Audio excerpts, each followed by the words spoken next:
Hi there, my name is Kendra Morton, and I'm a Principal Product Marketing Manager here at Revenera.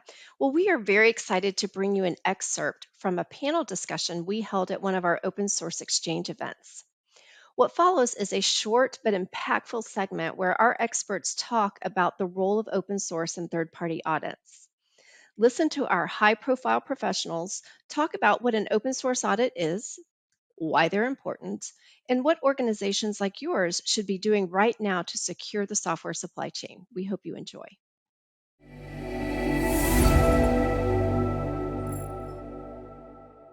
What is an open source or third-party code audit, and when is it important to conduct one?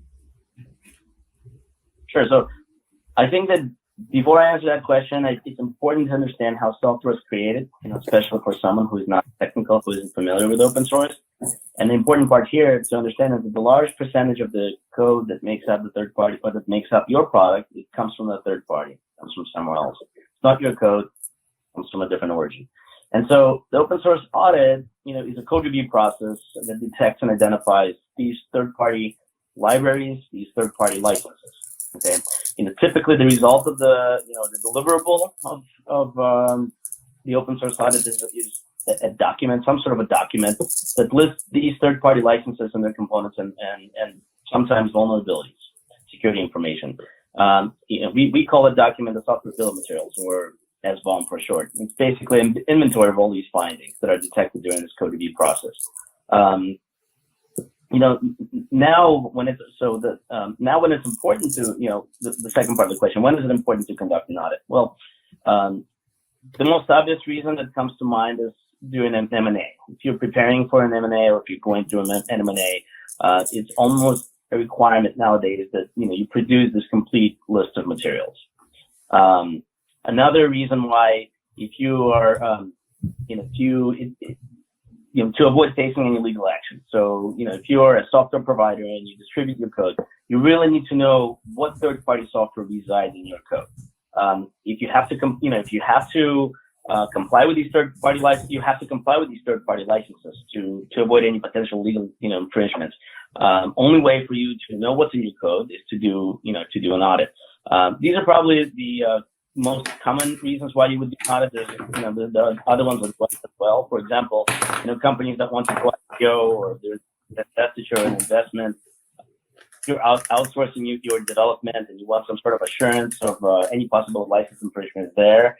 Or if you want to know the security risks, these are different reasons, when you would need to do this audit. Very good. I think another answer there would be if you've never done one before, right? I mean, that's kind of how you get this started, right? I mean, if you really haven't done one, if you've been relying on a policy between legal, security, and engineering to manage what components go into your solutions, that's great. That you've got a good first step in place. But a policy is only as good as your ability to enforce it, and then your ability to validate that it's actually working.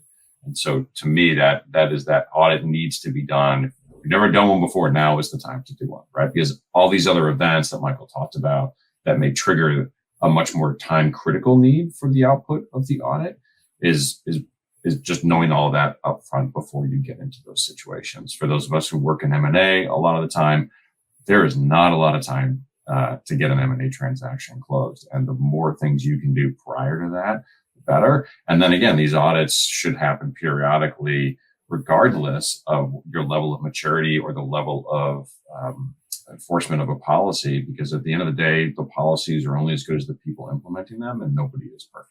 And so you do need to have that kind of cycle set where you do these audits periodically to confirm that your process is working. And if it's not working, it gives you an opportunity to change that process so that you get a better outcome next time. Because I don't know, Michael, have you ever done an audit and compared it to their policy and gone, oh, look, we didn't catch anything that you wouldn't have otherwise led into your ecosystem? We did. We catch everything. But the, most of the time our engagements are because of some triggers, right? I think it's because of the awareness and education. We do have, on and off some companies to come to us to, we call them baseline audits. Just companies want to know what's in their code. Never done one. They're now educated and they want to know what's in their code, so they come to us. Not as many of those as the ones caused by some type of trigger. And just to add to that, I think it's very important, this continuous short cycles to do the audits. Very often when we come to a new customer, they are really astonished when they see how much effort it is to go deeply into the code. So when you do this baseline audit and you have a whole Android system or a whole Linux system, that's a massive amount of work to get that well done. But if you do that frequently in parallel to the development, these open source audits or the Delta audits can be done in very small steps, and it's always just a couple of days to do that. I think that's also very important. And we see more and more customers doing that. So once they have seen this initial effort for the baseline audit, then most of the development teams, they want to have this continuously to at any time be ready and not suddenly be surprised by huge effort that needs to be spent to get the bill of materials. Very good. What current trends? I know, like we do at Revenera, we put out a kind of a trend document at the beginning of every year, and I know a lot of other vendors do as well. So we can speak to a lot of trends. But what trends are all of you seeing, and how's that, especially when it comes to auditing or scanning code, and how's that changed? Do you think over the course of the last few years? Maybe Michael and Felix, I think you've got probably a little bit more experience in this too, maybe Andreas, but maybe we can start with you guys. So from our sure, thank you. From our perspective, we're seeing a lot more package managers. I think that's the case for corporations all over the world. That's just the trend that's been going for a while now. We're seeing a reliance more and more on microservices. Mm-hmm. We are seeing a lot more containers, Docker, Kubernetes, mm-hmm. And also a lot of cloud services and products. Mm-hmm. Very good. Okay. And again, we had a lot of number of M&A audits, and the open source concept is becoming more popular, more people savvy. Some are not still, but again, the trend is more and more people understand now what open source is, and security is also kind of part of the process now, which it wasn't before. People, I would say 10, 15 years ago, they didn't know what went into their, code. We get a disclosure sheet from, kind of back to Andreas' question, we get a disclosure or comment. We get a disclosure when we finally do produce the actual report. We see that they still miss a lot of components. And so that sort of stayed the same. I think the percentage of people who provide a disclosure versus what's in their code, that stayed the same. They didn't know back then. They kind of still can't account for everything. In 2021 and 2022, what we've noticed is the increase in demand of forensic audit levels of audit. That may be due to to that executive order that was signed by the Biden administration last year. But there's definitely more demand for that. And these are the very deep audits that require, mainly snippet analysis. We're seeing more of those, as time goes on. We're seeing a lot of third-party dependencies. They're very common nowadays. Pretty much every project that we have, they have these dependencies. So node modules, PyPy, Golang packages, Ruby gems. We're seeing increase of statically typed languages. Rust, for example, is the newer one that's coming up. Package management tools. We're seeing significant rise in deployment scripts, build systems from recipes like Helm, Chef, Docker, etc. Let me see what else. Again, dependencies, I've mentioned that. Many people involved. I think that the biggest change here is that we've seen many people being involved in the project from every organization. Before, as I mentioned, we've seen one or two people. They grab the process. Now we see teams of people. Everybody's got their own unique role, unique responsibility, and that's a positive change. So you said at the top when you were speaking, Michael, you said that more security. Did you mean more security people, or did you mean from a just overall security vulnerabilities, or security within your code is more important? What did you mean by that? Yeah, I think that in the past it was there was separation between security and and IP. And so, you know, we would be asked to do one thing, not the other.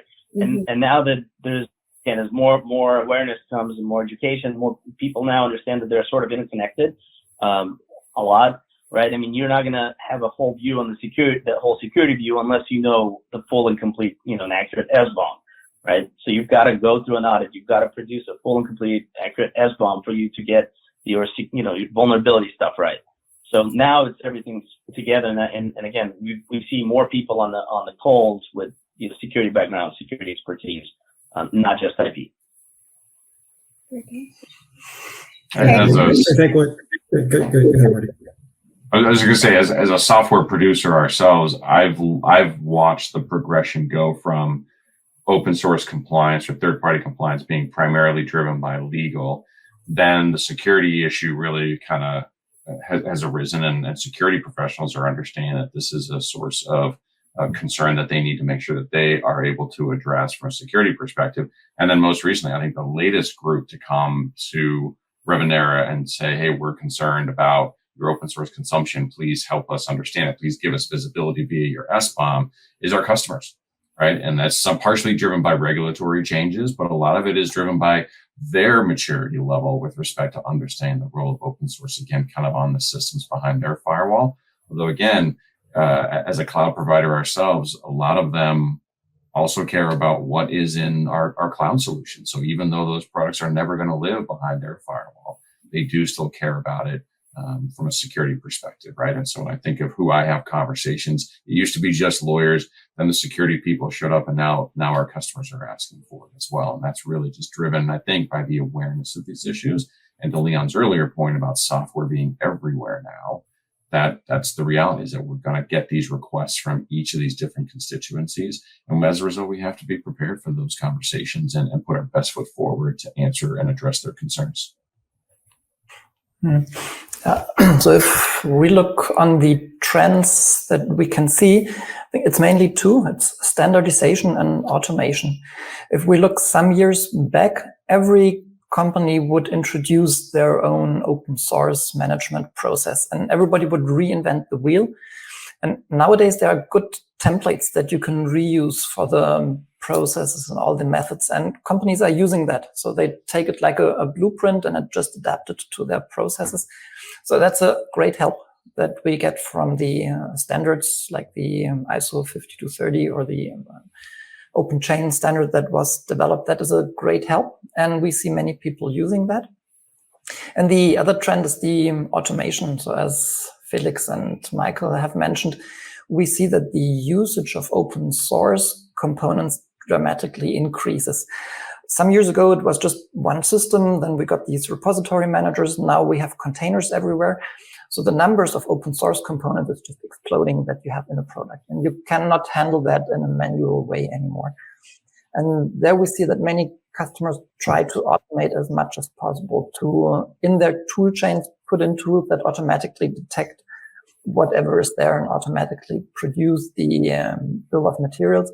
And also in the automation, the reuse is one important part. So that whenever you have audited one piece of software, you have detected some components.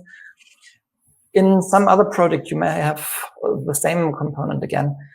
And when you have automation and this reuse, that also reduces the effort and enables you to handle this massive amount of open source components.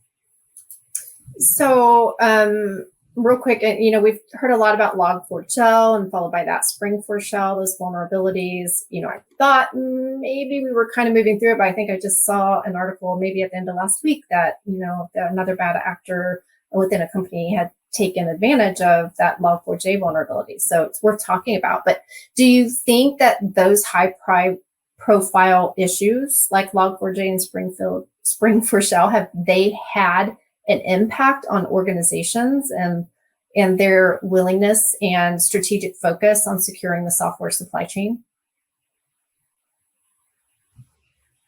I mean, at a very high level, sure, right? When the CEO is reading his Wall Street Journal and on the front page, it says, hey, are you using Log4j, right? And the first phone call he makes is to somebody who can answer that question for him, right? And if you can't, then all of a sudden you have a problem, right?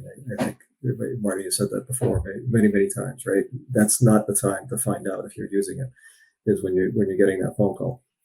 So, but yeah, I'm sure the security folks here will have many, many more things to say than that.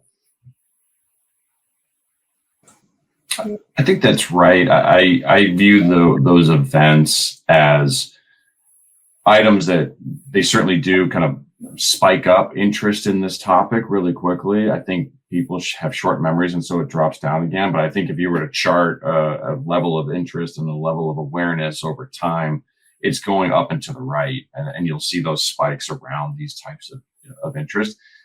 We're not going to stay at that level of interest at the C-suite level. They've got enough things, varied things that they have to focus on. It will drop after each of these ones, but I don't think it'll ever drop below where it was before. And so that'll continue that upward trend to the right. Mm-hmm. I think these events or these occurrences of these security issues, they are like an eye opener for many people. That these software components, you need to manage them like any hardware part. And I often use that example. If you look at the car, if you go to a car manufacturer, they can tell you for every screw and every part they have used in the car, they can tell you in which car, in which model it has been used, how often it has been used. So if there's a problem, it's easy to find the cars where it has to be replaced.